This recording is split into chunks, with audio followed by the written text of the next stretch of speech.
अस्सलाम वालेकुम, very good morning. रागो Lahore में आप सबको खुश आमदीद कहते हैं जनाब। एक हंसती मुस्कुराती खूबसूरत सी सुबह के साथ मैं हूं मुनीब आसिफ। मैं बिल्कुल ठीक ठाक हूँ। उम्मीद करती हूँ कि आप लोग भी इस वक्त जहाँ कहीं भी होंगे ठीक ठाक होंगे, अच्छी ज़िंदगी गुजारने की कोशिश कर रहे होंगे। मैं तो कहूँगी इस डिप्रेशन ज़दा माहौल में फिर भी कहीं ना कहीं खुशी हमें ढूंढने की कोशिश ज़रूर करते रहना चाहिए, क्योंकि उम्मीद पर दुनिया कायम है और उम्मीद के साथ ही हम आगे बढ़ते भी जाते हैं। तो हम भी आगे बढ़ते हैं और आज जिस बारे में मैं बात करने वाली हूँ, बिकॉज़ हर चीज़ तब्दील होती जा रही है। हमारे तौर एतवार चेंज हो जाते हैं वक्त के साथ साथ। जिस तरह जिद्दत आती जा रही है हर चीज़ में, इसी तरह हमारी पेरेंटिंग के मेरे ख्याल से तरीके भी तब्दील होने चाहिए। तो आज हम पेरेंटिंग, अच्छी पेरेंटिंग के बारे में बात करेंगे और इन दो बड़ी गलतियों के बारे में जो आम तौर पर सारे पेरेंट्स ही करते हैं। एंड पर हम आपको ये भी बताएंगे कि पेरेंटिंग में क्या चीज़ बच्चों के लिए सारी ज़िंदगी हेल्पफुल रहती है। हमारे यहाँ माशरे का एक अलमिया ये है कि हम दो एक्सट्रीम्स पे चले जाते हैं। या तो पेरेंट्स बच्चों को मुकम्मल आज़ाद कर देते हैं, मुकम्मल तौर पर उनको आज़ादी होती है कि वो जो चाहे करें और ख़ुद ही अपनी ज़िंदगी में सीखें, या हम उन्हें बिल्कुल क़ैद में रखेंगे कि वो हमारी मर्ज़ी के ख़िलाफ़ या हमारी मर्ज़ी के बग़ैर एक भी कदम अपनी ज़िंदगी में नहीं उठा सकते हैं। और ये दोनों तरीके ही मुझे लगता है कि गैर मुनासिब है। वो किस तरह है, इस हवाले से भी मैं आपको बताऊंगी कि वो इस तरह कि अगर एक बच्चे को मुकम्मल आज़ादी मिलती है अपनी लाइफ में, तो वो यकीनन इसका गलत इस्तेमाल भी करेगा और ख़ुद भी बहुत सी ऐसी गलतियां करेगा अपनी ज़िंदगी में जिससे आप उसे बचा सकते थे। बच्चे के पास ना तो एक्सपीरियंस होता है और ना ही इतना विजडम होता है कि वो चीज़ों को क्लैरिटी के साथ देख सके या अपनी ज़िंदगी में सीख सके या उनसे सीख कर आगे बढ़ सके। इस तरह ना सिर्फ उस बच्चे का एक तो टाइम ज़ाया होता है, आपका पैसा ज़ाया होता है, बल्कि बच्चा भी अपनी ज़िंदगी में ट्रैक से हट सकता है। मुसलसल नाकामियों के बाद ना बच्चा मायूस भी हो सकता है अपनी ज़िंदगी में। तो ये तय है कि बच्चे को मौके मौके पर अपने वालिदैन की ज़रूरत ज़रूर पड़ती है, उनकी गाइडेंस की ज़रूरत ज़रूर पड़ती है। दूसरी जानिब अगर एक बच्चा है उसको आप मुकम्मल तौर पर कैद में रखते हैं, उसे दूर दूर तक आज़ादी नहीं दी जाती है, तो वो ख़ुद कुछ भी नहीं कर सकता और ना ही वो कुछ सीख सकता है। ना उसकी शख्सियत की तामीर हो पाएगी और ना ही वो बच्चा ज़िंदगी में ज़्यादा प्रैक्टिकल होगा। सारी ज़िंदगी भी वो अगर मेहनत करता रहेगा ना, तो वो उस लकीर से आगे ही नहीं बढ़ सकता जो आपने उसकी शख्सियत के लिए खींची थी। अब सवाल यहाँ पर ये आता है जो आप लोगों के दिमागों में भी इस वक्त चल रहा होगा कि नामुकम्मल आज़ादी ठीक है और नामुकम्मल कैद ठीक है, तो फिर हम क्या करें, फिर ठीक क्या है। दुरुस्त पेरेंटिंग ये है कि आप बच्चे को हकीकी सवाल करने की आदत डालें, उसे इतना ब्रेव या इतना बहादुर बनाएं कि वो हर चीज़ के मुतालिक बेखौफी के साथ सवाल कर सके और आपसे कर सके। बहुत सी बातें जानकर ना खुद ही विजडम और क्लैरिटी बच्चों को मिलना शुरू हो जाती है। बच्चों के लिए सवाल करने की जो आदत है ना, उन्हें इतनी कारआमद बनाती है कि वो इसके ज़रिए एक बेहतरीन डिसीजन मेकिंग एबिलिटी हासिल कर सकते हैं। ख़ुद पता लगा सकते हैं कि किस रास्ते पर जाना चाहिए और किस पर नहीं जाना चाहिए, उनके लिए क्या सही है, उनके लिए क्या गलत है। जब बच्चा इतनी सारी चीज़ों के मुतालिक स्ट्रगल कर सकता है ना, और वो स्ट्रगल करके फ़ैसला करना सीख जाए, तो समझ लें कि आप अपनी पेरेंटिंग में कामयाब हो गए हैं। हमारे यहाँ पे क्या होता है कि हमें लगता है कि जनाब बच्चे अगर कोई भी सवाल करते हैं तो हम उन्हें स्नब कर देते हैं, हम उन्हें रोक देते हैं कि इस तरह के सवाल आपने नहीं करने। बच्चे के अंदर वो कहीं ना कहीं वो चीज़ बैठ जाती है कि अच्छा पेरेंट्स से नहीं करने तो हम कहीं बाहर कर सकते हैं ज़रूर। तो जब बाहर वो बच्चे उन सवालात के जवाबात ढूंढते हैं तो उन्हें सही तरीके से गाइड नहीं किया जाता। मोस्ट ऑफ द टाइम ऐसी कंपनी का वो शिकार हो जाते हैं, ऐसे कह लें कि लोगों के पास वो चले जाते हैं जो उन्हें मिस गाइड करते हैं और उनकी सारी ज़िंदगी तबाह हो जाती है। तो इससे बेहतर है कि वो किसी और की कंपनी में जाएं, किसी और से सवाल करें। बेहतर नहीं है कि वो अपने पेरेंट्स से ही सवाल करें, वो अपने पेरेंट्स से ही बेखौफ होके पूछ सके कि ये क्या है, आया ये मेरे लिए बेहतर है या नहीं बेहतर।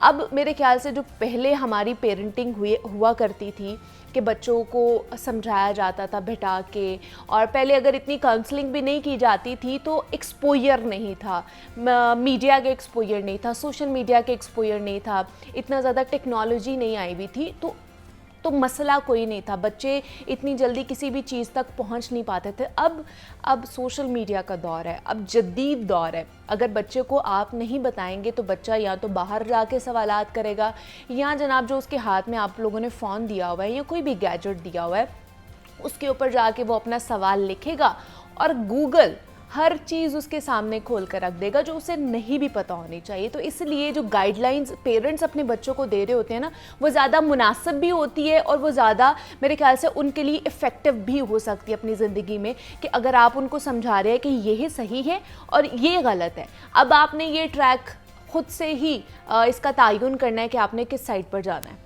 आपने अच्छी साइड पर जाना है, आपने बुरी साइड पर जाना है, ये बच्चा फ़ैसला करेगा। और अगर आप उसको अच्छे तरीके से काउंसल करेंगे, उसकी काउंसलिंग करेंगे, उसे बताएंगे, तो वो क्यों नहीं समझेगा। वो उसको फिर बाहर किसी भी बंदे की, किसी भी दोस्त की, किसी भी कंपनी की ज़रूरत नहीं पड़ेगी अगर आप अपने बच्चों के दोस्त बन जाएंगे, अगर आप अपने बच्चों को समझाना शुरू कर देंगे। तो मैंने सोचा कि आज क्यों ना पेरेंटिंग के हवाले से कुछ चीज़ें जो हैं, जो रिवायती तरीके इख्तियार किए जा रहे हैं, अब उसको पीछे छोड़कर आगे बढ़ने की ज़रूरत है, जिद्दत अपनाने की ज़रूरत है, क्योंकि ये बच्चे न्यू जनरेशन है। ये बच्चे वो नहीं है कि इनको मार धाड़ के, इनके ऊपर पाबंदियाँ लगा के इनको घर में बंद कर दिया जाएगा और उनकी अच्छी तरबियत होगी, ऐसा नहीं है। इनके साथ हमें एक अच्छा माहौल इन्हें प्रोवाइड करना है, इनके साथ उसी तरह का रहना है जिस तरह का माहौल इन्हें बाहर मिल रहा है। और अगर आप घर में उस तरह का माहौल नहीं देंगे तो आपके बच्चे फिर बिगड़ते जाएंगे, वो फिर गलत कंपनी का शिकार हो जाएंगे और फिर उनकी आने वाली ज़िंदगी जो है ना वो ख़राब हो जाएगी और फिर आप भी सारी ज़िंदगी रिग्रेट करते ही रह जाएंगे। तो ये आज का मेरा पैगाम था। अभी प्रोग्राम में आगे बढ़ते हैं जनाब, अब कुछ सेहत के हवाले से बात कर लेते हैं। और आज जिस फल के बारे में हमने बात करनी है वो एक ऐसा फल है कि उसके जायके पर आप ना जाएं, क्योंकि उसमें आपकी सेहत के लिए बेशुमार फ़वाइद पोशीदा हैं। पपीता अपनी आला ग़िज़ाइयत और अफादियत के लिए जाना जाता है, और वैसे भी पपीते को अच्छी नशोनुमा के लिए और अच्छी मिक़दार में पानी की ज़रूरत पड़ती है। और यही वजह है कि पपीते में हमें कुछ ऐसे विटामिन्स, ऐसे कह लें कि मिनरल्स और ऐसे न्यूट्रिएंट्स पाए जाते हैं कि जो हमारी सेहत के लिए, हमारी गट हेल्थ के लिए, हमारी स्किन के लिए इतना कारआमद साबित होते हैं कि जनाब आप इसके फ़ायदे सुनेंगे तो आप हैरान रह जाएंगे। बिकॉज़ अभी जब मेरी बात हो रही थी हमारी गेस्ट के साथ, तो मैं खुद हैरान हो गई थी कि इसके अंदर इतनी चीज़ें मौजूद हैं कि हम उससे लाइल्म हैं और हम उसको अपनी डाइट में इंटेक ही नहीं कर रहे हैं, जिसके इतने ज़्यादा फ़ायदे हो सकते हैं और नुकसान इतने कम हो सकते हैं। तो उसको तो हमें डेली रूटीन पर इंटेक करना चाहिए। और ख़ास करके पपीते को मैंने देखा है, विटनेस किया है कि लोग तब इसका इंटेक करते हैं सिर्फ जब उन्होंने वेट कम करना हो, अपना वज़न कम करना हो, तब वो कहते हैं जी हम पपीता खाना शुरू कर देते हैं। तो क्या ऐसी प्रॉपर्टीज़ हैं इसके अंदर जो आपके वज़न को भी कम करती है और आपकी जो बाकी ग़िज़ाई जो कमी है उसको भी पूरी करी होती है? और क्या वाकई पपीता खाने से आपका वज़न कम होता है या नहीं होता, और कौन कौन से लोग इसको खा सकते हैं, इस पर भी आज हम बात करेंगे। हमारे साथ इस वक्त हमारे साथ स्टूडियो में मौजूद हैं डॉक्टर शर्मीन मौजूद हैं, जो क्लिनिकल न्यूट्रिशनिस्ट एंड डाइटिशियन है। तो उनसे इस पपीते या पपाए के बारे में हम लोग जानते हैं मज़ीद का क्या सूरत हाल है और क्या क्या इसमें चीज़ें मौजूद हैं। डॉक्टर शर्मीन, आपको वेलकम कहती हूँ रागुल लोहार में, कैसी हैं आप? थैंक यू सो मच, अल्हम्दुलिल्लाह ठीक। आप कैसे? मैं भी बिल्कुल ठीक ठाक। डॉक्टर शर्मीन, मैंने यूजुअली नहीं देखा कि हम आम रूटीन में पपीता हम लोग घर पर खा रहे हो जैसे हम बाकी फ्रूट्स खाते हैं। मैंने उन लोगों को सिर्फ इसका इंटेक करते हुए देखा है जिन लोगों ने अपना वज़न कम करना हो, उन्होंने सिर्फ इसके साथ रिलेट कर दिया हुआ है कि पपीता तब खाएंगे जब हमने अपना वज़न कम करना है। क्या क्या चीज़ें इसमें मौजूद हैं जो अगर हम डेली रूटीन में इसका ही सिर्फ इंटेक करें तो हमारी पूरी हो जाएगी? देखिए, ये पावर सोर्स जो इसका में जो सुपर फोर्स फ्रूट है, ये एक तरह से अगर हम बात करें कि सिर्फ वही लोग जो अपना वेट लॉस करना चाहते हैं वो इसको खाते हैं। जिस तरह अंडररेटेड बहुत फ्रूट है ये, जिस तरह ग्रेप फ्रूट है, वो भी वही लोग सिर्फ खा रहे होते हैं जिन्होंने अपना वेट लॉस करना होता है। और एग्जैक्टली पपाया के साथ भी इस तरह ही है कि वही लोग इसको कंज्यूम करते हैं, या तो जो शुगर के पेशेंट होते हैं वो इसको ले लेते हैं, या फिर जो अपनी डायबिटीज़ को कंट्रोल करने के लिए। लेकिन अगर हम देखें इसके जो है वो बहुत बेशुमार फ़वाइद हैं। बेशुमार फ़वाइद के अंदर अगर लिस्ट इसकी देखी जाए तो बहुत ही वास्ट है। सबसे पहले हम बात करते हैं कि जो जो ब्लड प्रेशर के जो पेशेंट्स होते हैं, हाँ। उनके लिए बहुत अच्छा है। एक तो ये आपके जो है वो आर्टरीज को जो है वो नरिश करता है। आर्टरीज को नरिश करेगा तो आपकी जो वेसल्स हैं वो खुलेंगी, उसकी वजह से आपका जो है वो हेल्दीली आपको जो है वो आपका जो ब्लड प्रेशर है वो मेंटेन कंट्रोल में रहेगा। ठीक है। अब सबसे पहले तो हम बात करते हैं कि इसका वेट लॉस में किस तरह से जो है वो हेल्पफुल हो सकता है। सबसे पहले इसमें देखते हैं कि फाइबर जो है वो बहुत गुड सोर्स है। फाइबर इसके अंदर बहुत अच्छा है। विटामिन सी की इसके अंदर सोर्स बहुत अच्छा है। विटामिन ए इसके अंदर बहुत अच्छा है। बीटा कैरोटीनॉइड है जो कि आपकी आंखों के लिए बहुत ज़बरदस्त है। वेट लॉस के लिए किस तरह से ये फायदेमंद हो सकता है, देखें कि इसके अंदर शुगर जो है वो बहुत कम अमाउंट में है। जब शुगर इसके अंदर आपको कम मिल रही है, फाइबर आपको ज़्यादा मिल रहा है और आपको जो है वो कार्ब्स इसके अंदर जो है वो बहुत ज़्यादा अच्छी अमाउंट में मिल रहे हैं, प्रोटीन की इसके अंदर जो है वो सोर्स आपको मिल रही है, और शुगर जो है वो इसके अंदर जब कम आ जाती है तो फिर आप इसका जो है वेट अपना इससे गेन भी कर सकते हैं, वेट लॉस भी कर सकते हैं। लेकिन जैसे आपने कहा कि कार्ब्स इसमें बहुत ज़्यादा हैं, तो फिर तो मेरे ख्याल से डाइट में तो इसका कोई फ़ायदा नहीं होगा अगर कार्ब्स इतने ज़्यादा हैं। जो लोग कीटो डाइट कर रहे होते हैं वो तो बिल्कुल ही कार्ब्स अपने कम कर देते हैं, तो इसमें इतने ज़्यादा कार्ब्स आपने बता दिए, तो वो कैसे खाएं फिर इसको? देखिए, जो कीटो डाइट है वो आप लॉन्ग टर्म लेके नहीं जा सकते। अच्छा। आप हमेशा वो डाइट करें, वो डाइट सोच के करें जो आप इसको लॉन्ग टर्म आप इसको लेके जा सकते हैं। हमेशा बैलेंस डाइट जो है वो आप अपनी डाइट में, अपनी लाइफस्टाइल में जो है वो ज़रूर अडॉप्ट करें। देखिए, जब आप लेते हैं, जिस तरह हम पपाया की बात कर रहे हैं, अगर आप इसको थोड़ी क्वांटिटी में लेते हैं तो ये आपके लिए फ़ायदेमंद है। अच्छा। और किस टाइम पे आप इसको ले रहे हैं वो आपके लिए जो है वो बेनिफिशियल है। जो लोग अपनी वेट लॉस की जर्नी अपनी स्टार्ट कर रहे हैं या अपनी वेट गेन की जर्नी स्टार्ट कर रहे हैं, वेट लॉस के लिए सबसे बेहतरीन चीज़ इस तरह कि आप इसको जो है वो खाली पेट, एम्प्टी स्टमक जो है आप इसको लें। एम्प्टी स्टमक भी आपने तब लेना है जब आपने जो है वो रात को अपने बॉडी को अच्छे से डिटॉक्सिफाई किया हुआ है। रात को आप ग्रीन टी लेके सो रहे हैं, आपका जो वो स्टमक बिल्कुल प्रॉपर फंक्शन कर रहा है, फिर आप इसको एम्प्टी स्टमक लें। मतलब सुबह उठें तो आप निहार मुंह जो है ना वो पपीते का इस्तेमाल कर लें, एक बाउल खा लें। बिल्कुल बिल्कुल। अब देखें, बहुत से ऐसे लोग होते हैं जो कीटो डाइट करते हैं और उसके बाद उनकी जो है वो स्किन बहुत ज़्यादा ख़राब हो जाती है, या कोई खुद से जो है वो डाइट हम लोग शुरू कर लेते हैं जिसकी वजह से स्किन ख़राब हो जाती है। अगर आप इसको निहार मुंह लेते हैं, एम्प्टी स्टमक अगर आप इसको लेते हैं तो इससे जो है वो आपकी स्किन भी बहुत बेहतर होगी। अच्छा। आपकी आंखों के लिए बहुत बेनिफिशियल है क्योंकि इसके अंदर एंटीऑक्सीडेंट मौजूद है। वो लोग जिनको जो है अपने वाउंड हीलिंग करने में जो थोड़ा सा टाइम लग जाता है, जिनको जख्म जिनके भरते नहीं है, उनके लिए ये बहुत अच्छा है क्योंकि इसके अंदर एंटीऑक्सीडेंट जो अच्छे मिकदार में पाए जाते हैं। एंटीऑक्सीडेंट्स का काम ये होता है कि आपकी बॉडी के अंदर जितने भी फ्री रेडिकल्स हैं उनको एक तो एक्सक्रीट आउट करना, और आपकी जितनी भी डिजीजेज हैं, आपका भी ये इम्यून सिस्टम बहुत अच्छे से जो है वो आपका स्ट्रॉन्ग करता है।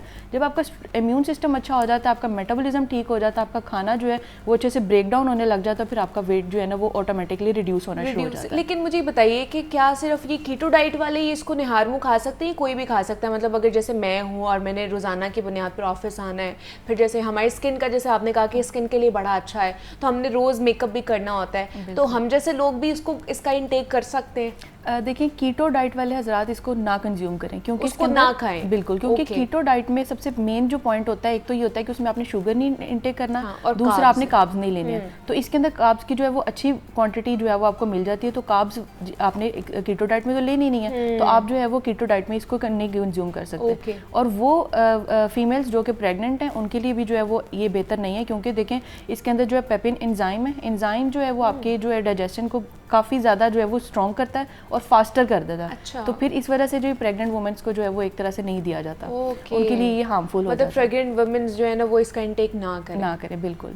और जिस तरह आपने स्किन की बात की है, हमारी स्किन के अंदर जो है वो कोलेजन एक लेयर होती है, वो टाइम टू टाइम, जिस तरह आपने मेकअप की बात की कि हम मेकअप करते हैं और हमारी रूटीन इस तरह से हो जाती है कि हमारी स्किन जो है वो बहुत डल हो जाती है। इसके साथ साथ अगर देखा जाए तो जो लोग जिनका सन एक्सपोजर ज़्यादा है, जो धूप में बहुत ज़्यादा बैठते हैं, जिनकी स्किन टैन हो जाती है या सन बर्न हो जाता है, उनके लिए बहुत अच्छा है कि वो जो है वो पपाया का इस्तेमाल करें। उससे जो इनकी वो कोलेजन की जो लेयर है वो बहुत बेहतर होगी। विटामिन सी इसके अंदर बहुत अच्छी मिकदार में, जितने भी सिट्रस फ्रूट्स आ जाते हैं या जिनके अंदर विटामिन सी की अच्छी क्वांटिटी आ जाती है वो आपकी स्किन के लिए बहुत बहुत बेहतरीन है। अब विटामिन ए भी इसके अंदर मौजूद है। विटामिन ए से आपकी जो है वो आंखें भी बहुत बेहतरीन रहेंगी, आपकी आइज़ की जो है वो इन्फेक्शंस जो आजकल बहुत ज़्यादा आपको पता है कि स्मोक की वजह से भी बहुत ज़्यादा हो जाते हैं, तो वो भी आपकी इम्यूनिटी को स्ट्रॉन्ग करते हुए आपके लिए जो है वो बेहतर। क्या इसके अंदर फोलेट और मैग्नीशियम भी मौजूद है? बिल्कुल, फोलेट, मैग्नीशियम, इसके साथ साथ इसमें कैल्शियम की मिकदार भी मौजूद है, और आप समझ लें कि ये पैक ऑफ न्यूट्रिएंट्स और विटामिन्स हैं। जब आपको विटामिन और मिनरल्स इतनी ज़्यादा अच्छी क्वांटिटी में मिल जाते हैं, और आप इसको ब्रेकफास्ट में ज़रूर लें। जिस तरह मैंने आपको बताया कि एम्प्टी स्टमक आप इसको लेते हैं।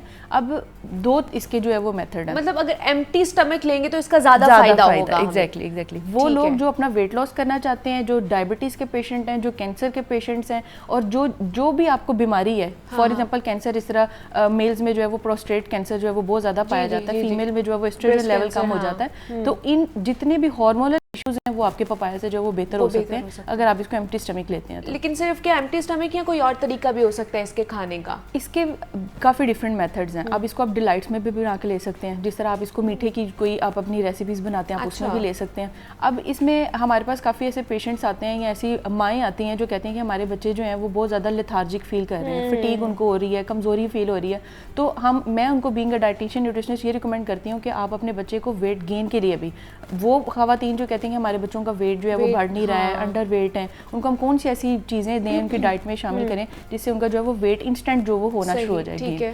तो आप इसको जो है वो मलाई के साथ, जो दूध के अंदर अच्छी क्वांटिटी में फैट है बच्चों को, उसके साथ मिला के अगर आप देंगे तो बच्चों का जो है वो वेट गेन होगा। अगर बच्चों के अलावा भी देखा जाए तो जो हम लोग नॉर्मल जो इंडिविजुअल्स हैं अगर वो भी इसको लेते हैं तो वो उनके लिए भी बहुत ज़्यादा बेनिफिशियल है। अगर वेट लॉस की बात की जाए तो आप इसको जो है वो उसकी स्मूदीज़ बना सकते हैं। स्मूदीज़ के साथ आप इसको सैलेड में भी ऐड कर सकते हैं। स्मूदीज आप इस तरह से बनाएं कि अगर आप अपना, बहुत से लोग ऐसे होते हैं उनको पेट के अंदर जो है वो कीड़े होते हैं ज़्यादा ना, डाइजेशन इशू हो जाती है। तो उसमें सबसे पहले तो आपने ये करना है, लेमन ले लेना है। लेमन के साथ आपने जो है वो थोड़ी सी मिंट के लीव्स ले लें, जो पुदीना है पुदीने के लीव्स ले लें, थोड़ी सी कलंजी ले लें, ब्लैक सीड्स जिसको हम कहते हैं वो डाल लें, और इसको जो है वो आप ग्राइंड कर लें। सबसे एंड में पपाया डालें ग्राइंडर के अंदर, और इसको जब आप ग्राइंड करेंगे वार्म वाटर के अंदर तो आपकी एक बहुत मज़े की जो है वो एक शेक आपको मिल जाएगा। जब इसको आप पियेंगे तो इससे एक तो आपके पेट के कीड़े जो हैं वो, आपके जो पैरासाइट्स आपके पेट के अंदर जो पाए जाते हैं वो कम हो जाएंगे। इसके साथ साथ आपके डाइजेशन के सिस्टम भी ठीक रहेंगे, इम्यून सिस्टम भी बहुत अच्छा रहेगा। वो लोग जिनको लॉन्ग टर्म कॉन्स्टिपेशन का जो है वो प्रॉब्लम रहता है तो उनका भी वेट जो है वो रिड्यूस नहीं हो पा रहा होता है, तो उनके लिए भी अच्छा है। IBS के पेशेंट्स के लिए भी बहुत अच्छा है कि आप इसको दही के साथ जो है उसको ज़रूर कंज्यूम करें। देखिए इसके अंदर जो है वो एंटी वायरल, एंटी बैक्टीरियल और इसके अंदर जो है वो एंटी कैंसर जो है वो आपकी प्रॉपर्टीज इसके अंदर मौजूद हैं।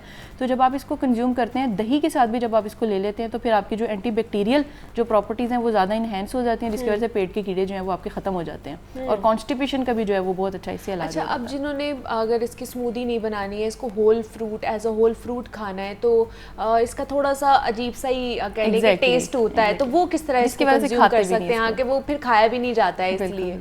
अच्छा, इसकी एक और बड़ी अच्छी रेमेडी मैं आपको बताती हूँ कि ब्रेकफास्ट में जो लोग अपना वेट रिड्यूस करना चाहते हैं, एक हेल्दी लाइफस्टाइल भी अगर आप अपना गेन करना चाहते हैं तो इसके क्यूब्स में आप कट कर लें। सबसे पहले आप बाउल में उसके अंदर आप इसको कट करके रख लें। थोड़ा सा जो है उसके ऊपर आप जो वो योगर्ट डाल लें, बहुत ज़्यादा नहीं, थोड़ा सा योगर्ट डाल के चिया सीड्स ऐड करें, चिया सीड्स के साथ ओट्स ऐड कर लें, ओट्स के साथ साथ जो थोड़ा सा इसके ऊपर ऑलिव ऑयल अगर आप ड्रेसिंग के तौर पे इसको यूज़ करते हैं तो ये आपके वेट लॉस के लिए बहुत बहुत बेहतरीन चीज़ है। अच्छा, बिल्कुल।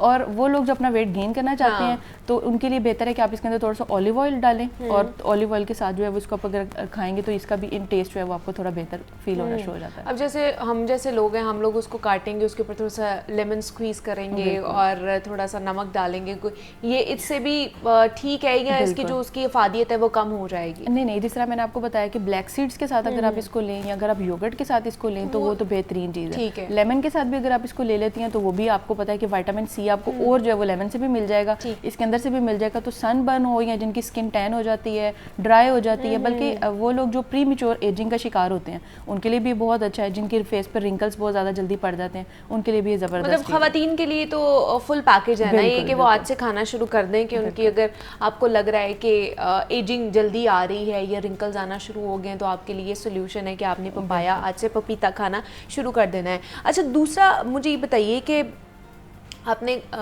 हमने जब कोरोना आया था या जो डेंगू आया था उसमें हमने बड़ा सुना था पपीते का काम आता है, ख़ासतौर पर डेंगू में पपीते का एक तो जूस पीना चाहिए, जो पपीते के पत्ते हैं उनका भी इस्तेमाल हम लोग कर सकते हैं। तो डेंगू से बचने के लिए पपीते का इस्तेमाल कितना अच्छा है? डेंगू से बचने के लिए भी बहुत बेहतरीन चीज़ है, और जो जिन लोगों को कैंसर है उनके लिए भी बहुत बेहतरीन है। अब एक और बड़ी मेरे जहन में इसकी एक और चीज़ आ रही थी कि जब हम गोश्त गलाने की बात करते हैं तो पपाया का जो पाउडर होता है ना, जिसको एक तरह से तो कचरी पाउडर भी हमें मिलता है, अच्छा, और एक पपाया का पाउडर भी मिलता है जो कि आपके जो टेंडर, आपके जो गोश्त को जो है वो टेंडरनेस देता है। तो पपाया का जो पाउडर है वो भी अगर आप गोश्त में ऐड करेंगे तो आपका गोश्त बहुत अच्छे तरीके से गल जाता है। तो जिस तरह भी आप बात कर रही थी कि हम लोग इसको किस तरह से हम लोग कंज्यूम कर सकते हैं, तो इसको एक बाउल अगर आप इसको ब्रेकफास्ट में लेते हैं तो भी आपके लिए बहुत बेहतरीन अच्छा। है। सनबर्न जिस तरह मैंने आपको बताया उसके लिए भी बहुत ज़बरदस्त चीज़ है। और लॉन्ग टर्म अगर इसका आप इस्तेमाल करते हैं, सिर्फ 2 पीस अगर आप इसका अपने डाइट में इस्तेमाल करते हैं तो भी आपके लिए जो है ये आप खुद इसको वाज़िया जो आपका जो फ़र्क है आपको फील होना शुरू हो जाता है। अच्छा, जैसे आजकल स्मोक बहुत ज़्यादा है डॉक्टर शमीन, तो क्या उसके लिए भी ये बेनिफिशियल हो सकता है अगर इसका इंटेक करें तो? स्मोक के लिए भी, और जिस तरह आपने बात की थी कि कोरोना के टाइम में हम लोगों ने इसको बहुत लिया था, डेंगू के टाइम के लिए भी, तो इसके जो लीव्स होते हैं वो भी आपके लिए बहुत अच्छे हैं। इसके साथ साथ जो इसके अंदर सीड्स हैं इसके वो भी बहुत बेहतरीन है। सीड्स भी अगर आप खाली लेते हैं तो वो भी आपको डेंगू से प्रिवेंट करने के लिए मदद देता है। बीटा कैरोटीनॉइड है इसके अंदर, एंटी कैंसर प्रॉपर्टीज इसके अंदर है। आपको जो जितने भी वाउंड है आपकी उसकी हीलिंग के लिए बहुत अच्छा है। रेड ब्लड सेल्स को आपको ये बहुत इंप्रूव करता है। डेंगू में जिस तरह आपने बात की थी या आपने कोरोना में जिस तरह बात की थी, हमारे सेल्स जो है वो काफ़ी वीक होना शुरू हो जाते हैं। इम्यूनिटी जो है वो हमारी बहुत ज़्यादा कम होना शुरू हो जाती है। इम्यूनिटी कम हो जाएगी, डेंगू के अंदर हमारे प्लेटलेट्स कम हो जाएंगे, रेड ब्लड सेल्स कम हो जाएंगे, तो ये उनको इन्हेंस करने के लिए भी बहुत बेहतरीन चीज़ है कि आप पपाया का जो है वो डेली इस्तेमाल करें। मैग्नीशियम, कैल्शियम, पोटाशियम इसके अंदर मौजूद है। लेकिन इसके फिर सीड्स का इस्तेमाल किस तरह करें? क्या वैसे ही खाएं या उसका पाउडर बना के किस तरीके से उसका इस्तेमाल कर सकते हैं? जी, जो इसके सीड्स हैं उसके अंदर तो बहुत ज़्यादा पैक ऑफ न्यूट्रिएंट्स हैं, आपको विटामिन्स भी मिल रहे हैं, मिनरल्स भी आपको मिल रहे हैं। जब आप इसके सीड्स की बात करें तो इसके अंदर आप सबसे पहले जब आप इसको खा लेते हैं, खाने के बाद इसके सीड्स में वो सेव कर लें। सेव करने के बाद आप इसको थोड़ा सा टिश्यू लेके या कोई भी जिससे आप ड्राई कर लें इसको हल्का सा, क्योंकि वो थोड़े से स्लाइमी से होते हैं। वो आपके ख़त्म करने के बाद इसको थोड़ी सी देर आप इसको धूप में रखें। जब ये थोड़े से ड्राई होने लग जाएंगे तो आपने जो क्या करना है इसको ग्राइंड कर लें। ग्राइंड करने के बाद जब आप सैलेड खा रहे हैं, सैलेड के ऊपर ड्रेसिंग कर सकते हैं। जिस तरह मैंने आपको बताया कि दही के अंदर आप इसको ऐड करके खाएं तो कॉन्स्टिपेशन के लिए बहुत अच्छा है। तो इसके सीड्स का जो पाउडर है वो अगर आप इसको ऐड करते हैं उसके ऊपर योगर्ट और पपाया के साथ इसके सीड्स का पाउडर ऐड करते हैं तो वो भी आपके लिए बहुत बहुत बेहतरीन चीज़ है। यहाँ पे एक छोटी सी ब्रेक लूँगी, मिलते हैं इस ब्रेक के बाद।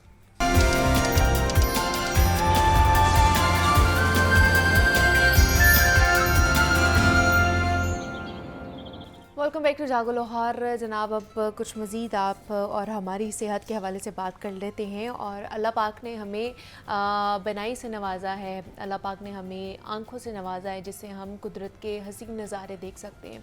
लेकिन कुछ लोग ऐसे भी हैं कि जिनकी जो बनाई से महरूम होते हैं और कहीं ना कहीं उनकी चांसेस मौजूद होते हैं कि जनाब उनका ऑपरेट करके उन्हें वो बिनाई वापस दी जा सके। ये क्या कंडीशंस हो सकती हैं? क्योंकि कुछ ऐसे ही ऑपरेशंस किए गए हैं मियो हॉस्पिटल में ऐसे लोगों के जिनका कॉर्निया तब्दील किया गया और उसके बाद जो है ना वो बिनाई से पहले महरूम थे और उसके बाद जब ऑपरेशन किया गया है तो उनकी बिनाई वापस आ गई है। तो कुछ सवालात हैं हमारे भी और ऑब्वियसली आप लोगों के भी दिमाग में होंगे कि ऐसे कौन सी कंडीशन है जिसमें बिनाई वापस आ सकती है। क्या जिनकी मुकम्मल तौर पर बिनाई चली गई है उनके ऑपरेशन के बाद वापस आ सकती है बिनाई या नहीं आ सकती है? इस पर ही आज हमने बात करनी है। कॉर्निया है क्या, ऑपरेशन कब किया जाता है, इस तरह के मुख्तलिफ सवालात हैं जिनके आज हमने जवाबात लेने हैं। इस वक्त हमारे साथ प्रोफेसर डॉक्टर मोहम्मद मोइन साहब मौजूद हैं जो कि principal college of ophthalmology and allied vision sciences King Edward और मियो हॉस्पिटल से इनका ताल्लुक है। डॉक्टर साहब आपको वेलकम कहती हूँ जागो लाहौर में। कैसे हैं आप? जी अस्सलाम वालेकुम, बहुत शुक्रिया। वालेकुम अस्सलाम। ठीक है आप? ठीक है, बहुत शुक्रिया। डॉक्टर साहब, ये मेरे ख्याल से एक सक्सेसफुल ऑपरेशन मियो हॉस्पिटल ने किया है। ऑपरेशन नहीं, ऑपरेशंस किए गए हैं मियो हॉस्पिटल की तरफ से और मैं तो कहूँगी कि रोज़ाना की बुनियाद पर आपके पास लाखों दर्जनों जो है ना वो पेशेंट्स आते होंगे कॉर्निया की प्रॉब्लम लेके, ये बनाई से जो महरूम होते हैं। सबसे पहले तो बताइए कि एक एक्चुअली कॉर्निया है क्या और जो ऑपरेशन किए गए हैं क्या वो मुकम्मल तौर पर वो लोग ब्लाइंड थे और अब उनकी विजन जो है वो वापस आ चुकी है? जी, बहुत इम्पोर्टेंट सवाल है और आज मेरे ख्याल में एक अपॉर्चुनिटी है मरीजों को समझाने के लिए। क्योंकि हमारे पास आते हैं कि जी लोग वो बाहर से आंखें आती हैं, कोई श्रीलंका से आती हैं, अमेरिका से आती हैं, तो क्या उसमें मेरी आंख ठीक नहीं हो सकती, मुझे तो नज़र नहीं आता। तो उसमें हमें देखना पड़ता है। अगर हम बिनाई जो चली जाती है ब्लाइंडनेस को दो में डिवाइड कर दें, एक है जो इरिवर्सिबल ब्लाइंडनेस है और एक रिवर्सिबल है, यानी कि जो वापस आ सकती है और एक जो वापस नहीं आ सकती। हाँ, जो बिल्कुल नहीं आ सकती।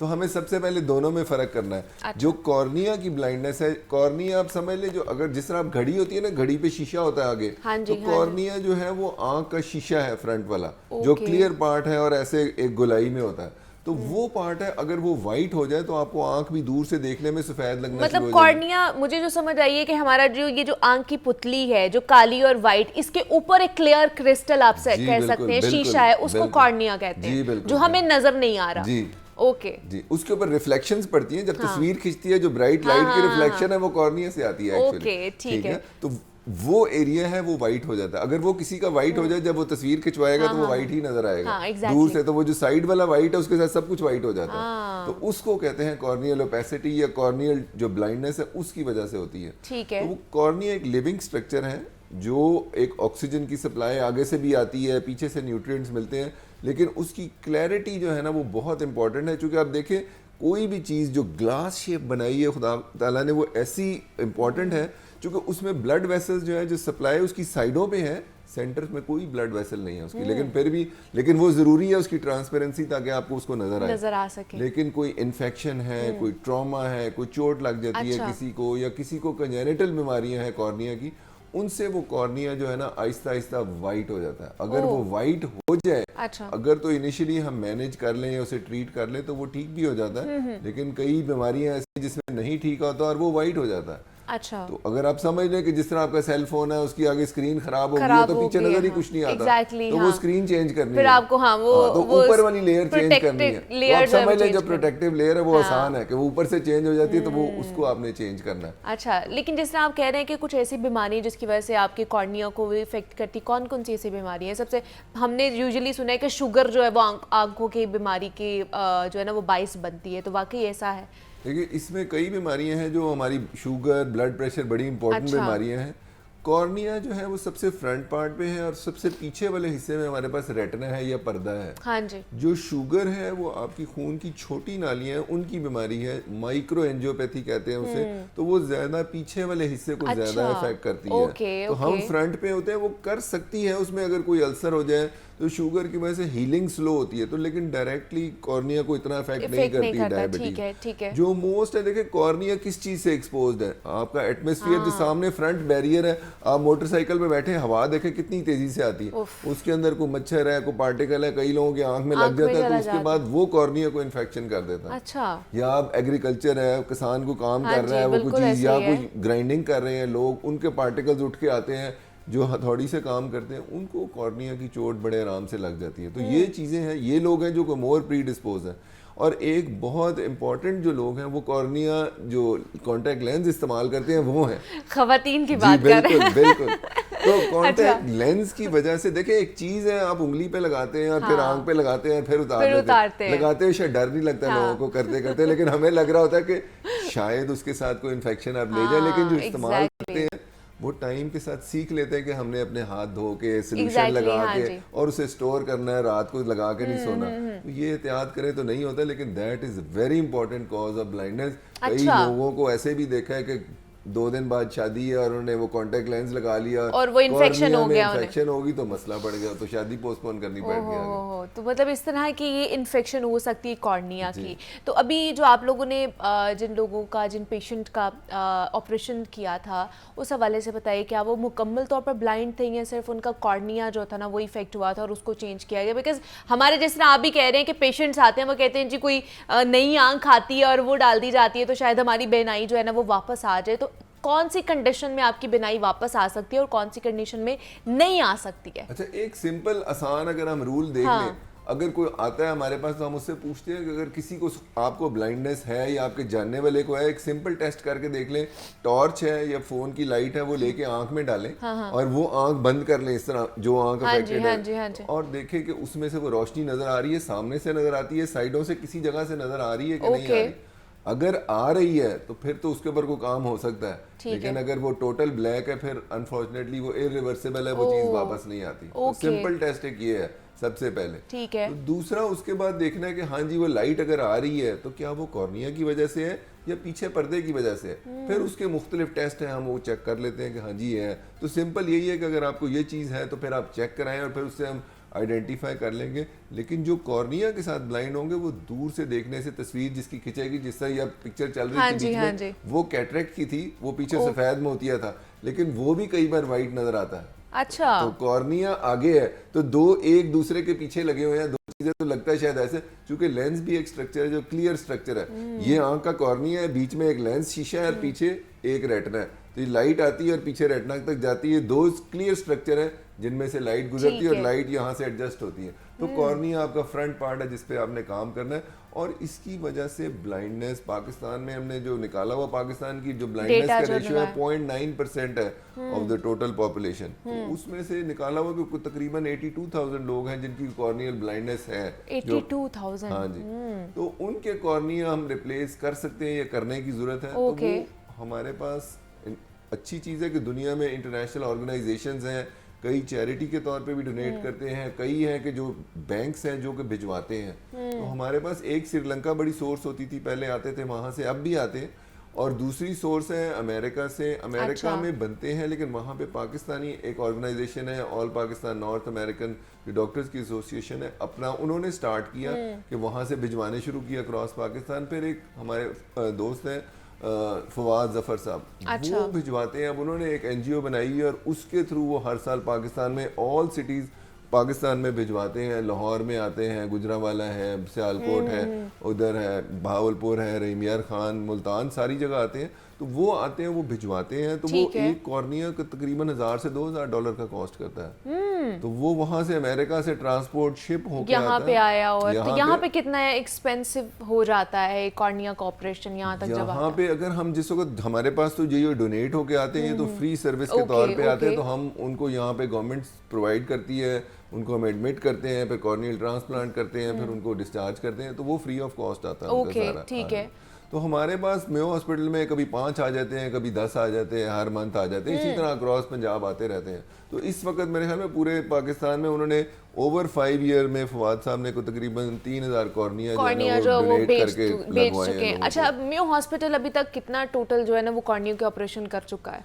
मेरे ख्याल में हम ईयरली तकरीबन कभी 60 से 100 की फिगर पे चले जाते हैं, डिपेंडिंग ऑन कि हमें पीछे से सप्लाई कितनी आ रही है। तो अभी भी जितने आपने ऑपरेशन किए हैं, पीछे कितने अभी भी पेंडिंग लोग पड़े हुए हैं जो अपनी इंतजार कर रहे हैं कि अब हमारी बारी आएगी? जी, वो अभी मैं देख के आया था, वो कई हैं वो किसी और जगह कराची से होके आए, उनको वहाँ नहीं मिला, क्योंकि ऑब्वियसली प्राइवेट में अगर कॉस्ट करें तो 5-6 लाख रुपए लग जाते हैं। अच्छा, प्राइवेटली 5-6 लाख रुपया? बिल्कुल बिल्कुल। सिर्फ कॉर्निया के कॉर्निया ट्रांसप्लांट है, फिर ऑब्वियसली प्राइवेट में अपनी उसकी थिएटर की चार्जेस हैं, फिर बाकी चीजें हैं, तो उसकी वजह से इतनी कॉस्ट आ जाती है लोगों को कराते हैं। तो यहाँ पे चूंकि उसकी कस्टम क्लियरेंस है, एयरपोर्ट, वो फेयर ट्रांसपोर्ट वो आती है। लेकिन अच्छी चीज़ है, अभी हमने नया एक एमओयू, एक तो अमेरिका से आता है, हम श्रीलंका वाले जो हमारे साथ हाई कमिश्नर जोया साहब हैं, उन्होंने जो ऑनररी काउंसिल है लाहौर में, उन्होंने हमारे साथ एमओयू साइन करना है। तो हम 5 कॉर्निया एवरी मंथ अब हम श्रीलंका से भी हमारे लिए लेने के लिए हम लेकिन मोइन साहब देखिए, ये तो हम जिस तरह फवाद साहब की बात कर रहे हैं जो बाहर से डोनेट करके यहाँ पर भेज रहे हैं, तो ये मुझे जो समझ आ रही है वो ये आ रही है कि वो प्राइवेटली खुद अपने तहत आपके तौर पर आप लोगों को या बाकी हॉस्पिटल्स को है ना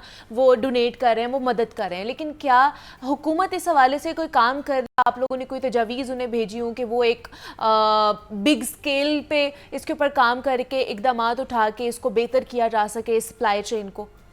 मैं आपने सबसे इम्पोर्टेंट पॉइंट जो है ना वो उठाया है, इस वक्त के कॉर्निया पाकिस्तान से क्यों नहीं जनरेट होते। एग्जैक्टली। उसमें कई हमारे इश्यूज हैं हमारे, चूंकि कई लोगों ने, हमारे ऑप्थेल्मोलॉजिस्ट हैं, आई बैंक और कॉर्नियल डोनेशन सोसाइटीज बनाई और बनी भी हुई हैं। अच्छा। सबसे बड़ा चैलेंज जो आता है वो ये आता है कि पाकिस्तान में जिस वक्त किसी की पेशेंट की डेथ हो जाती है, तो डेथ किससे पहले आपने पेशेंट अपना डिक्लेयर करता है कि मैं कॉर्निया डोनेट करूंगा अपना, तो वो साइन करके फॉर्म आ जाता है। तो कई बार वो आ जाते हैं, हमारे पास पड़े भी होते हैं। तो जिस वक्त खुदाना खास्ता पेशेंट की जब डेथ होती है, हम रिट्रीव करने जाते हैं, तो फिर वो आपके लवाकिन कहते हैं तो ये तो मैयत की बेहुरमती हो जाएगी, तो हम नहीं निकाल सकते। तो हमारे लिए एक वो बहुत बड़ा चैलेंज है, वो हम कोशिश कर रहे हैं उसको ओवरकम करने के लिए। इसका इनिशिएटिव पी होटा वाले जो है, पंजाब ह्यूमन ट्रांसप्लांट ऑर्गेनाइजेशन, वो वाले कर रहे हैं। इसमें सबसे इंपॉर्टेंट जो चीज़ वो करने की कोशिश कर रहे हैं कि जो पेशेंट सिक हैं, जो ICU पे हैं, वेंटिलेटर पे हैं, उनके जो साथ लवाकिन हैं या ट्रॉमा के साथ जो आए हैं, उनके साथ काउंसलिंग करके, जिस तरह मैंने इंग्लैंड या आयरलैंड में काम किया, वहाँ उन्होंने एक प्रीस्ट रखा होता था जो जाके ऐसे मरीजों को जाके उनको काउंसल करता था कि ये आपकी है तो ये आपका कॉर्निया किसी और को मिलेगा, तो आपका सवाब जो है वो एक, मेरा मतलब ऐसी वो बढ़ जाएगा ना। मतलब आपके अज़ा अगर आप किसी को डोनेट कर रहे हैं, तो आपकी आंखों की वजह से कोई और, किसी और की रोशनी आ जाएगी आंखों की, तो वो आपके लिए कितना इसाले सवाब होगा, आपको सवाब मिलेगा इस चीज़ का। तो मेरे ख्याल से इसमें से एक पैगाम भी हमें लेना चाहिए कि अगर आप अपने अज़ा जो है ना वो डोनेट करते हैं तो उससे फ़ायदा ही होगा, नुकसान तो नहीं बहरहाल होगा, लेकिन काउंसलिंग करने की ज़रूरत है ना हम सबको, डॉक्टर्स को भी, बाकी लोगों को भी, फिर हमारा जो मीडिया का प्लेटफॉर्म है वो भी लोगों तक आगाही पहुंचा सकता है कि इसमें कोई नुकसान नहीं है। या अगर इस्लामिक पॉइंट ऑफ व्यू में से भी देखें तो इसके ऊपर मेरे ख्याल से बात करने की भी ज़रूरत है, और हम चाहेंगे कि इसके ऊपर हम बात करें, इस्लामिक पॉइंट ऑफ व्यू भी लेकर आएँ कि क्या इसका कोई गुनाह है या नहीं है। इस पर भी हम अपने शो में बात करेंगे ज़रूर, क्योंकि पेशेंट्स के लिए एक सदका जारी है। जो कॉर्निया ट्रांसप्लांट करता है, देखिए आपकी आंख से वो अगला बंदा अगले 50 साल 100 साल देखेगा। एग्जैक्टली। तो वो और उसको एक दुनिया मिल जाएगी, और एक ब्लाइंड है तो वो आप उसके लिए कितनी सर्विस कर रहे हैं। तो हम लोग एज अ कम्युनिटी उसको अडॉप्ट कर लें। एज एन ऑप्थेल्मोलॉजिस्ट कई हमारे साथ आते हैं, ऑर्गन हैं, और हम लगे भी हैं। फैसलाबाद में उन्होंने शुरू, सुल्तान साहब हैं, प्रोफेसर सुल्तान, वो अब रिटायर हो गए, लेकिन उन्होंने फैसलाबाद में आई बैंक एक बना लिया था, जो बिजनेसमैन उनके साथ मिलके, और उन्होंने शुरू भी किए हुए हैं और इसी तरह रिट्रीव भी करते हैं। लेकिन यही हमारे चैलेंजेस आते हैं कि हम बहुत ज़्यादा एक फुल स्केल पे नहीं जा सकते जिस तरह अमेरिका में है या श्रीलंका में। तो उनका है रिलीजियस ही बिलीफ है कि वो हमने देनी है, तो वो सारों का तो उनके पास सप्लाई मैक्सिमम आती है। तो यूएस में तो ट्रॉमा और ये आईसीयू के मरीज जो है ये सबसे बड़ी सोर्स है जहाँ से वो उनके पास कलेक्ट होती है। लेकिन दूसरे जो एल्डरली हैं वो भी वहाँ पे ऑर्गन डोनेशन तो वहाँ पे बहुत कॉमन है, बहुत ज़्यादा कॉमनली वहाँ पे दी जाती है। अच्छा, दूसरा सर जिस तरह कॉन्टैक्ट लेंसेज के बारे में बात की है, मैं चाहूँगी कि ख़वातीन का क्योंकि ये ज़्यादा काम होता है, कॉन्टैक्ट लेंसेज लगाती हैं, और आजकल का जिस तरह स्मॉगी वेदर हुआ हुआ है उसमें भी हमारी आँख में चले जाती है स्मॉग, या इस तरह की कंडीशन में आँख में इरिटेशन बहुत ज़्यादा होती है। तो क्या इस वेदर में हमें कॉन्टैक्ट लेंसेज का इस्तेमाल करना चाहिए? अगर करना भी है तो कितनी ड्यूरेशन उसकी होनी चाहिए? देखिए आपने खुद ही सारी चीज़ों के जवाब दे दिए। तो इसमें देखें स्मॉग है, स्मॉग का क्या मतलब है कि हवा में धुआं भी है, डस्ट भी है, केमिकल भी है। अगर तो आप बाइक पे जा रहे हैं और आपने लगाई हुई है तो फिर तो समझ लें कि आप क्या कर रहे हैं। उसके अंदर चीज़ इतनी तेज़ी से जाएगी और पार्टिकल्स एक्चुअली जो जाते हैं वो कॉन्टैक्ट लेंस के साथ चिपक जाएंगे जाके। तो वो चिपक जाएंगे तो उसके अंदर कोई इन्फेक्टिव होगा तो वो इरिटेट ज़्यादा करेगा। तो ऑब्वियसली अगर आपने ऐसी जगह पे लगाना है तो इट इज़ नॉट इंडिकेटेड इस मौसम में। लेकिन अगर आप क्लोज्ड एनवायरनमेंट में है जिस तरह यहाँ बैठे हैं तो वहाँ कोई ऐसा इशू नहीं है, स्मॉग बहुत ज़्यादा नहीं करती। जहाँ फिल्टर एयर चल रही है, एसी चल रहा है, वो ठीक है उसके हिसाब से। लेकिन जिस वक्त आप बाहर जाएं या आपको लगे कोई इशू है तो उस वक्त उससे ज़रा कंट्रोल करें, अवॉइड करें। और अगर आपकी आँख में स्मॉग की वजह से कई लोगों को एलर्जी हो जाती है, कई लोगों को इन्फेक्शन है, पानी आ रहा है, तो उनको तो बिल्कुल नहीं लगाना चाहिए। लेकिन कलर्ड कॉन्टैक्ट लेंस में सबसे इंपॉर्टेंट चीज़ है कि वो आपने जो लेने हैं वो अच्छी क्वालिटी के लेने हैं। एग्जैक्टली। अब तो इतने कम प्राइसेस में भी मिलते हैं जिनकी क्वालिटी अच्छी नहीं होती, तो आपने इस चीज़ का भी ख्याल रखना है। लास्टली सर, मैं जिन्होंने ग्लासेस लगाई भी होती हैं उनके बारे में पूछना चाहूँगी कि कितने नंबर तक उनकी जो ग्लासेस हैं वो चली जाएँ तो उसके बाद भी वो और अपनी ग्लासेस को उतारने से मतलब उनका ऑपरेशन हो सकता है या उनकी विजन अच्छी हो सकती है तो उनकी ग्लासेस से उन्हें निजात हासिल हो सकती है। आप बात कर रहे हैं जो कॉर्नियल की सर्जरी है, जिस तरह एक्साइमर लेजर है या फेमटो लेसिक है, ये एक मिरेकल सर्जरी है। अब क्या आप ग्लासेस उतर जाते हैं, you can be free of glasses. लेकिन इसका एक है कि आपको 20 साल की उम्र पे पहुंच के 1 साल के लिए आपका ऐनक का नंबर ना चेंज हो, तो फिर ट्रीटमेंट करते हैं। यानी कि जो ट्रीटमेंट है वो आपका नंबर ट्रीट करती है, उसकी प्रोग्रेशन को ट्रीट नहीं करती। यानी कि अगर आपका कद 6 फुट से 7 फुट पे जाना था तो अगर हमने 6 पे करा लिया तो अगर वो 7 पे जाना था तो वो 1 फुट रह जाएगा। तो उसका ये है कि इसी वजह से 20 साल की उम्र रखी है कि तब तक बॉडी मैच्योर हो जाती है और उसके सेल्स और उसकी ग्रोथ रुक जाती है। तो तब हम करते हैं ताकि उस वक्त वो ट्रीटमेंट की जाए। वो 20 साल के बाद आप नंबर ना बढ़े, खास तौर पर नंबर ना बढ़े। और फिर 40 साल के बाद कराएं तो फिर उसके अंदर आपको नियर की रीडिंग ग्लासेस लगानी पड़ सकती है। तो ये 20 से 40 का टाइम सबसे अच्छा होता है कराने का। Thank you so much professor doctor Moin हमारे साथ मौजूद थे। डॉक्टर साहब बहुत शुक्रिया आपके वक्त का कि आप यहाँ पर आए। और हम लोग बात कर रहे थे कॉर्निया के हवाले से, क्योंकि मैं हॉस्पिटल में ऑपरेशन किए गए हैं और बहुत सारे और भी पेशेंट ऐसे हैं जो कि इंतज़ार कर रहे हैं कि उनका भी कॉर्निया का जो ऑपरेशन किया जाए और उनकी जो बनाई जो मुतासर हो चुकी थी, महरूम तो नहीं कहूँगी, जो मुतासर हो चुकी थी वो वापस आ चुकी है। तो उसके रिलेटेड और भी हमने बहुत सारी जो मिसकंसेप्शंस थी उनके ऊपर जो है रोशनी डालने की कोशिश की है। यहाँ पे एक छोटी सी ब्रेक लूँगी, मिलते हैं ब्रेक के बाद।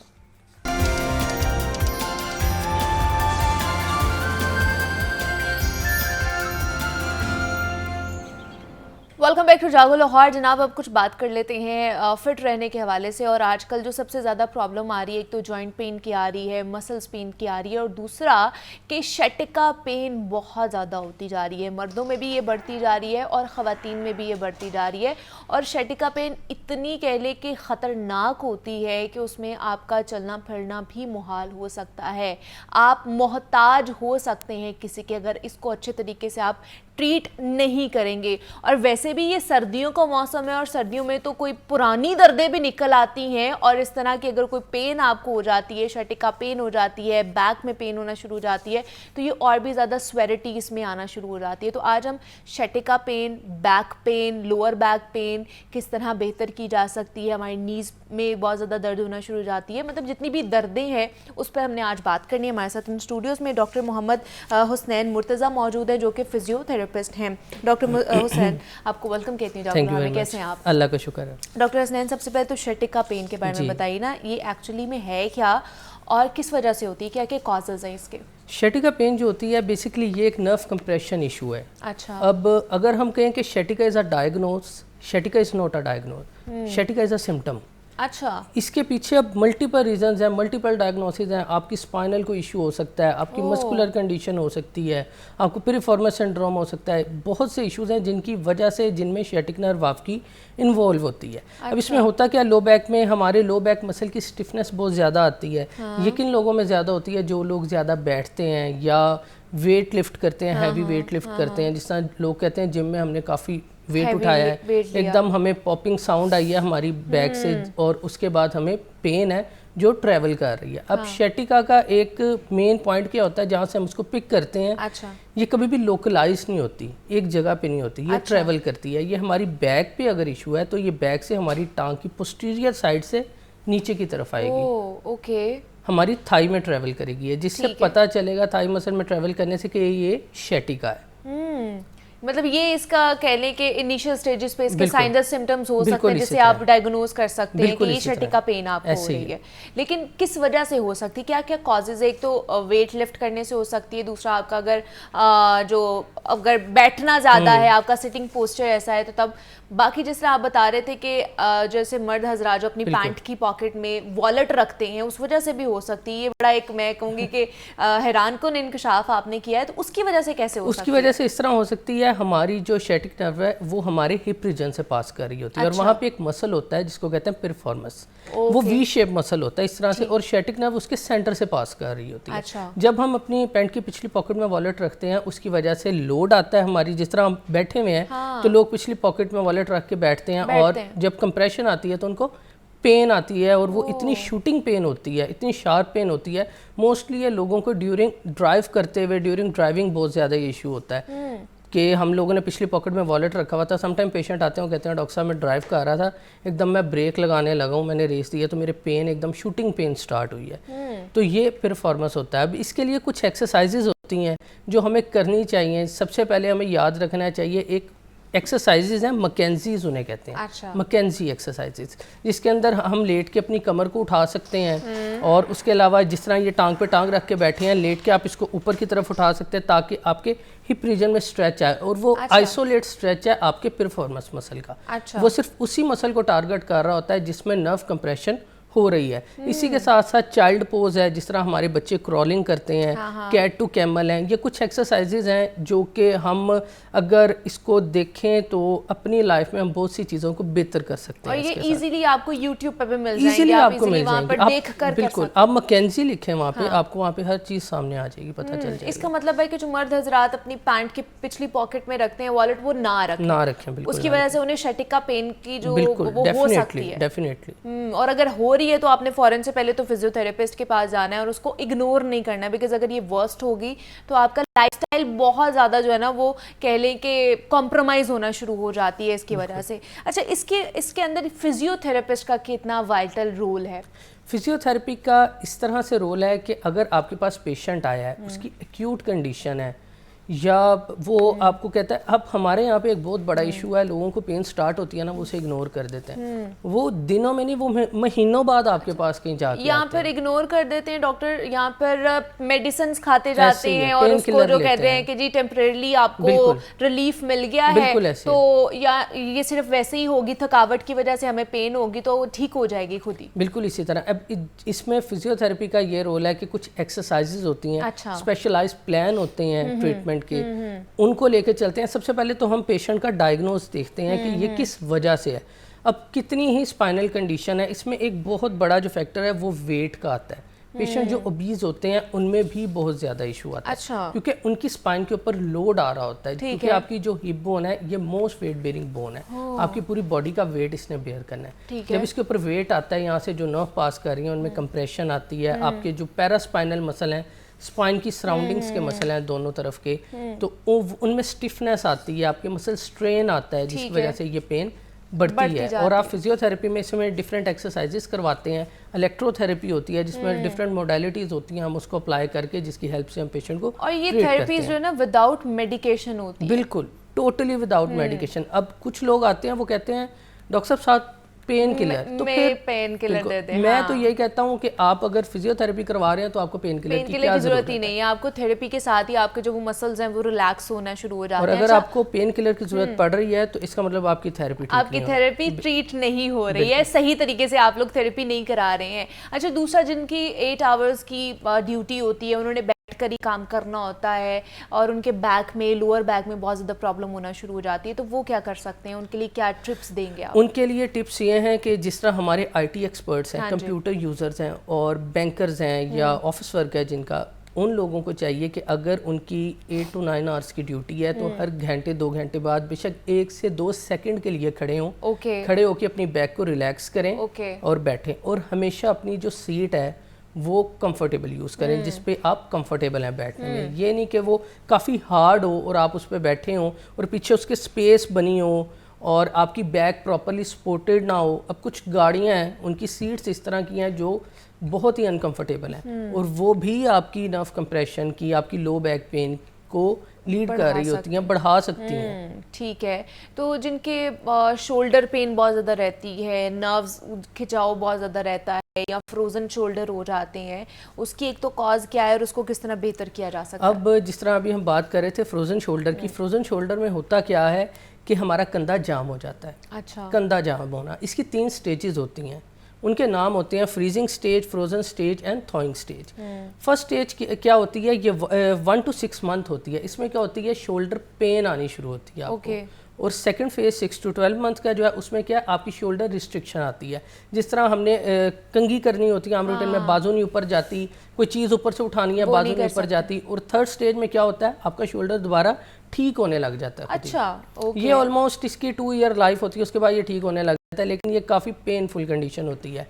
और ये आप देखें, ये किसी ना किसी वजह से आपको होती है। जिस तरह एक पेशेंट है, उसका ऑपरेट हुआ है किसी किस्म का, या उसकी किसी भी किस्म की कोई प्रोसीजर हुआ है, इंजरी हुई है, एक्सीडेंट हुआ है, बिल्कुल, या किसी को पेन है शोल्डर में, तो वो कहता है कि मैं ज़्यादा काम ना करूं, नहीं तो काम करूंगा मेरे पेन आ जाएगा। वो अपने कंधे को एक जगह रख के ना उसको फ्रीज कर लेते हैं, उनका कंधा, मतलब आपके जॉइंट जो हैं वो फ्री, वो स्टिफ हो जाते हैं, स्टिफनेस आ जाती है और आप बिल्कुल भी उसे मूव नहीं कर पाते। तो अगर आप घर पे भी चाहें, आप जिस तरह हम टॉवल लेते हैं, इस तरह टॉवल को पकड़ के बैक पे एक्सरसाइज करें। इससे आपका कंधा, अगर आप ये 5 to 6 डेज करेंगे डेली बेसिस पे, आपका कंधा ऑटोमेटिकली बहुत बेहतर हो जाएगा, बहुत ज़्यादा। मतलब जिनको यूजुअली वैसे ही रहती है, बड़ा खिंचाव रहता है कंधे पे, वो भी इस तरह की एक्सरसाइज करें, उनके लिए भी बेनिफिशियल हो सकती है। करें, लेकिन इसकी एक बहुत बड़ी चीज़ है जो हमारे यहाँ पे लोग उसको समझते नहीं है, स्ट्रेस।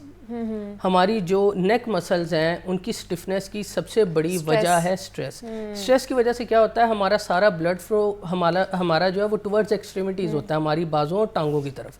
और हमारा जो सेंट्रल बॉडी पार्ट है उधर प्रॉपरली ब्लड की सप्लाई नहीं होती, जिसकी वजह से नेक मसल जो है वो स्टिफ होने लग जाते हैं। अच्छा। और इस वजह से कुछ लोग क्या करते हैं कि जिस तरह लोग कुछ पिलो ऊंचा लेते हैं, और वो कहते हैं कि डॉक्टर साहब हम सुबह उठते हैं हमारे हाथ सुन हो जाते हैं, बाजू सुन हो जाती है।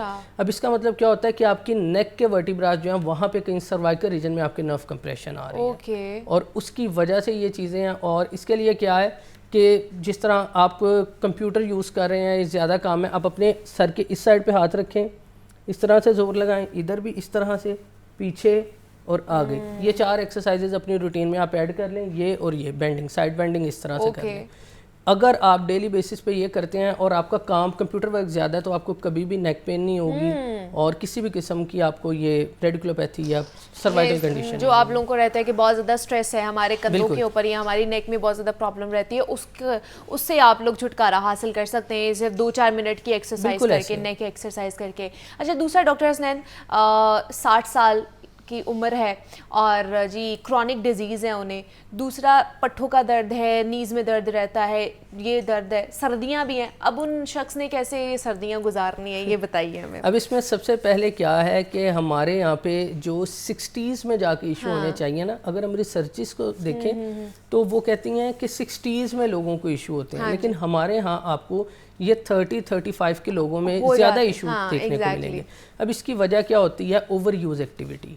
ओवर यूज़ एक्टिविटी की वजह से, जिस तरह फीमेल में नी पेन क्यों ज़्यादा होती है, ओवर यूज़ एक्टिविटी उनकी बहुत ज़्यादा होती है। अच्छा। घर के काम, जिस तरह किचन है, आप बैठ के कोई चीज़ें आपने ड्रॉ से निकालनी है, आप इतना ज़्यादा वर्क करते हैं कि आपके नी के, ये नी जॉइंट्स के दरमियान में एक फ्लूइड होता है, वो इतना ज़्यादा उसको ख़त्म कर लेते हैं, आपकी हड्डियाँ आपस में रगड़ खाने लग जाती हैं, जिसकी वजह से आपको नी पेन आती है। और ये विंटर्स में ही क्यों आती है? हाँ जी। विंटर्स में इसलिए आती है, हमारी बॉडी पे एक प्रेशर होता है जिसको कहते हैं एयर प्रेशर, एटमॉस्फेरिक प्रेशर या बैरोमेट्रिक प्रेशर। उसका काम क्या होता है? वो हमारी बॉडी को एक अलाइन पोजीशन में रखता है। ठीक है। और ये गर्मियों में ज़्यादा होता है। जिस तरह आपने कभी देखा होगा कोई इंसान फ्लाइट में है तो उसके पाँव स्वेल होने लग जाते हैं, वो क्यों होता है? कि आपका जो एटमॉस्फेरिक प्रेशर है वो कम हो जाता है। अच्छा। इसी तरह विंटर्स में भी आपकी बॉडी पे एटमॉस्फेरिक प्रेशर कम होने की वजह से आपको जॉइंट पेन स्टार्ट हो जाती हैं, नी पेन स्टार्ट हो जाती है। क्या करें फिर वो लोग, क्योंकि विंटर्स गुजारना उनके लिए बड़ा मुश्किल हो जाता है। सबसे पहले तो वो अपनी डाइट अच्छी रखें। अच्छा। अपनी डाइट में मल्टीविटामिन्स ऐड करें। और जिस तरह आपकी ये नीज हैं दोनों, अपनी दोनों नीज के बिटवीन पिलो को प्लेस करके इस तरह से लेट के दुबाएं,